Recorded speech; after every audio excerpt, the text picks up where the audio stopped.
আসসালামু আলাইকুম ওয়া রাহমাতুল্লাহি ওয়া বারাকাতুহু। প্রিয় দিনী ভাই ও বোনেরা, আমি মুস্তাফিজুর রহমান মুয়াজ।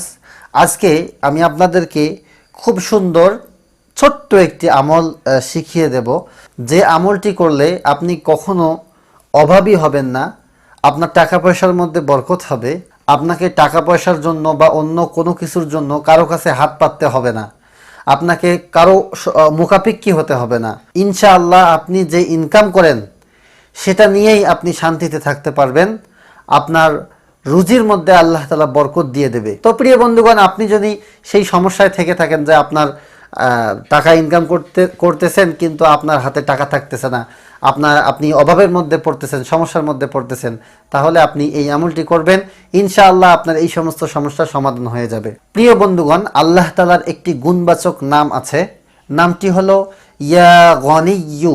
আপনারা সকলেই জানেন নামটি হলো ইয়া গনিয়্যু। নামটির অর্থ হচ্ছে হে বড় অভাবমুক্ত ও বেপরোয়া।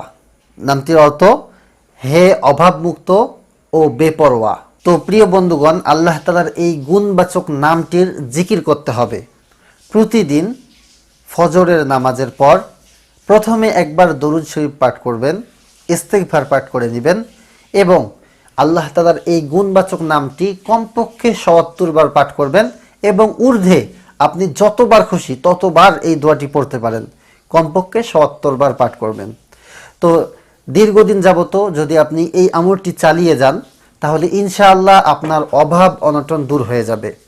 প্রিয় বন্ধুগণ, পবিত্র হাদিসের মধ্যে আল্লাহ রাসূল সাল্লাল্লাহু আলাইহি ওয়াসাল্লাম বলেছেন, আখলিস দীনাকা ইয়াকফিকাল আমালুল কলিল।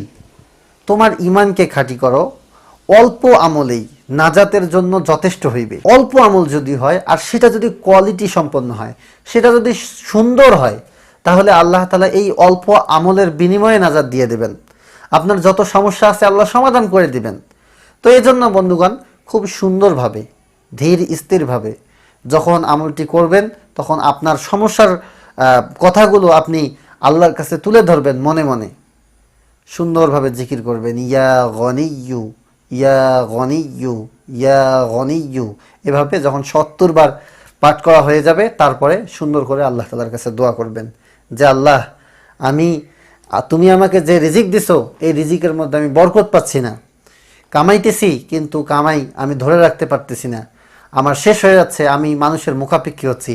আল্লাহ তুমি আমাকে হেফাজত করো, আমার রুজির মধ্যে বরকত দাও, আমি যেন অভাবী না হই, আমি যেন কারো মুখাপেক্ষী না হই।